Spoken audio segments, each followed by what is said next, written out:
नमस्कार, आप सुन रहे हैं द बॉलीवुड रेडियो और आज के इस पॉडकास्ट में बात राजेश खन्ना की। 1970 की शुरुआत में राजेश खन्ना की फिल्में डोली और बंधन रिलीज हुई।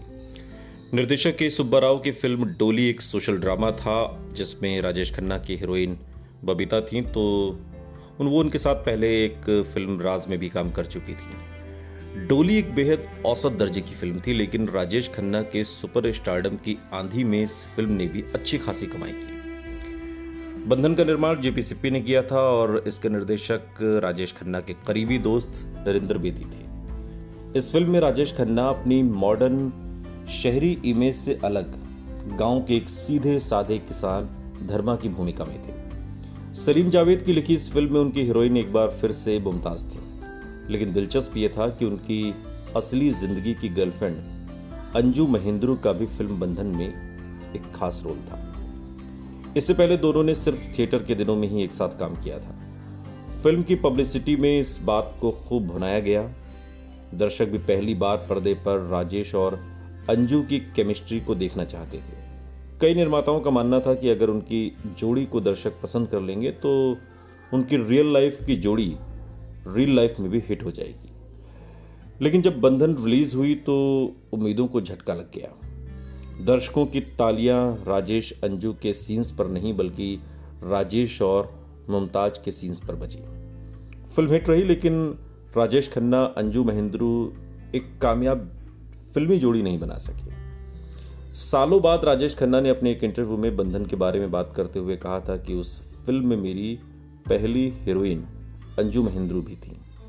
हम दोनों में किसी बात पर झगड़ा हुआ था जिसकी वजह से पूरी शूटिंग के दौरान एक दूसरे के प्रति हमारा बर्ताव बेहद खराब था।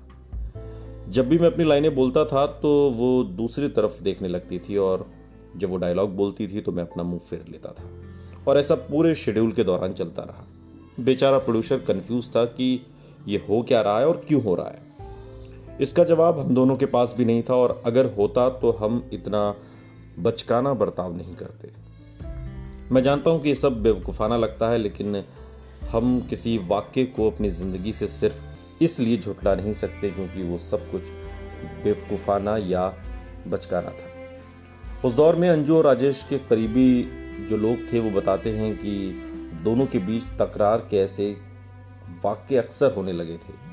राजेश खन्ना और अंजू महेंद्रू का रिश्ता करीब 5 साल पुराना हो चुका था, लेकिन राजेश खन्ना के सुपर स्टारडम के बाद उनके आसपास का माहौल अब बदलने लगा था। अचानक राजेश खन्ना का ज्यादातर वक्त अपने काम में बीतने लगा था। जो वक्त और तवज्जो पहले अंजू के नाम पर थी, अब उस पर हक जमाने के बहुत सारे लोग दावा करने के लिए खड़े थे। उस दौर में अंजू महेंद्रू की पड़ोसी रही वरिष्ठ फिल्म पत्रकार मीना अय्यर कहती हैं कि उन्होंने 60 के दशक के आखिर के दिनों में राजेश खन्ना को पहली बार अंजू महेंद्रू के घर पर देखा था।